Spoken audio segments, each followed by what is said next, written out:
So next trigonometric ಆ table ಕಲ್ತ್ಕೊಂಡಾದ್ಮೇಲೆ ಇಲ್ಲಿ ಈ ರೇಷಿಯೋಸ್ನು ನಾವು ಕಲ್ತ್ಕೋಬೇಕು ಚೆನ್ನಾಗಿ. ಯಾಕಂದರೆ ಇದಕ್ಕೆ ರಿಲೇಟೆಡ್ ಆಗಿ 2 ಮಾರ್ಕ್ಸ್ ಕ್ವೆಶ್ಚನ್ ಕೇಳ್ತಾರೆ. ಸೊ ಇಲ್ಲಿ ಯಾವುದು ಫಸ್ಟು ನಾವು ಟ್ರಿಗ್ನೋಮೆಟ್ರಿಲಿ ರೈಟ್ ಆ್ಯಂಗಲ್ ಬಿಟ್ಟರೆ ಇನ್ಯಾವ ಟ್ರಯಾಂಗಲ್ನು ಕೂಡ ನಾವು ಯೂಸ್ ಮಾಡಲ್ಲ. ಸೊ ಇಲ್ಲಿ ರೈಟ್ ಆ್ಯಂಗಲ್ಲು ಏನಿದೆ, ಇಲ್ಲಿ ಆ್ಯಂಗಲ್ ಅಂತ ಇದ್ದರೆ ಇಲ್ಲಿ ತೀಟಾ ಅನ್ನೋದೇನಾದರೂ ಇದ್ದರೆ, ಸೊ ಇಲ್ಲಿ ತೀಟಾ ಅಂತ ಇಲ್ಲಿದ್ದರೆ ಈ ತೀಟಾ ಆ್ಯಂಗಲ್ನ ಒಂದು ಸೈಡ್ಸು ಆಪೋಸಿಟ್ ಆಗಿರುತ್ತೆ. ಸೊ ಇದು ಅಡ್ಜಸೆಂಟ್ ಆಗಿರುತ್ತೆ. ಇದು ಯಾವಾಗಲೂ ಕೂಡ ಹೈಪೋಟೆನಸ್ ಸೈಡ್ ಆಗಿರುತ್ತೆ. ಬಟ್ ಆಪೋಸಿಟು ಅಡ್ಜಸೆಂಟ್ ಚೇಂಜ್ ಆಗಿರುತ್ತೆ, depends on theta.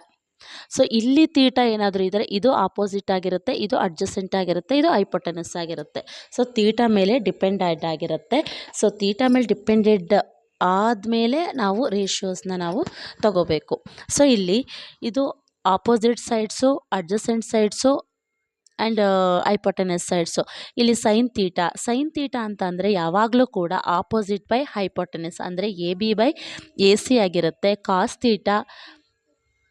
Theta adjacent divided by hypotenuse ಆಗಿರುತ್ತೆ. Tan theta opposite by adjacent ಆಗಿರುತ್ತೆ. ಇನ್ನು ಕೊಸೆಕು ಸೀಕೆಂಟು ಕಾಟ್ ಏನಿರುತ್ತೆ ಅಂತಂದರೆ ಇದನ್ನೇ ಉಲ್ಟಾ ಬರೆಯೋದು. ಸೊ ಸೈನ್ಗೆ ಕೊಸೆಕ್ ಆಗಿರೋದ್ರಿಂದ ಹೈಪೋಟೆನಸ್ ಡಿವೈಡೆಡ್ ಬೈ ಆಪೋಸಿಟ್ ಆಗಿರುತ್ತೆ. ಕಾಸ್ಗೆ ಸೀಕೆಂಟು ಇರೋದ್ರಿಂದ ಹೈಪೋಟೆನಸ್ ಬೈ ಅಡ್ಜಸೆಂಟ್ ಆಗಿರುತ್ತೆ.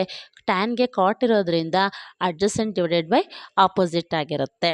ಸೊ ಇದನ್ನು ನಾವು ಚೆನ್ನಾಗಿ ಕಲ್ತ್ಕೋಬೇಕು. ನೀವು ಸೈನು, ಕಾಸು, ಟ್ಯಾನು ಮೂರನ್ನು ಚೆನ್ನಾಗಿ ಕಲ್ತ್ಕೊಂಡ್ರೆ ನೀವು ಇನ್ನು ಆರಾಮಾಗಿ 3 ಏನಿದೆ ಕೊಸೆಕು, ಸೀಕೆಂಟು, ಕಾಟು ನೀವು ಚೆನ್ನಾಗಿ ಕಲಿಬೋದು.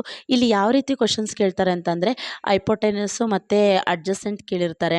ಅದರ ಇಷ್ಟು ಸೆಂಟಿಮೀಟ್ರ್ ಅಂತ ಕೇಳಿರ್ತಾರೆ. ನೆಕ್ಸ್ಟು ಹೈಪೋಟೆನಸ್ ಫೈಂಡ್ ಔಟ್ ಮಾಡೋದು. ಇಲ್ಲ ಹೈಪೋಟೆನಸ್ಸು ಮತ್ತು ಅಡ್ಜಸೆಂಟ್ ಕೊಟ್ಟಿರ್ತಾರೆ, ಆಪೋಸಿಟ್ ಫೈಂಡ್ ಔಟ್ ಮಾಡೋದು. ಸೊ ಈ ರೀತಿ ಕೇಳ್ತಾರೆ. ನೀವು ಪೈಥಾಗೊರಸ್ ಥಿಯರಮ್ ಫಾರ್ಮುಲಾನ ಅಪ್ಲೈ ಮಾಡಿಕೊಂಡು ಇದನ್ನು ಫೈಂಡ್ ಔಟ್ ಮಾಡಬೇಕು. Thank you.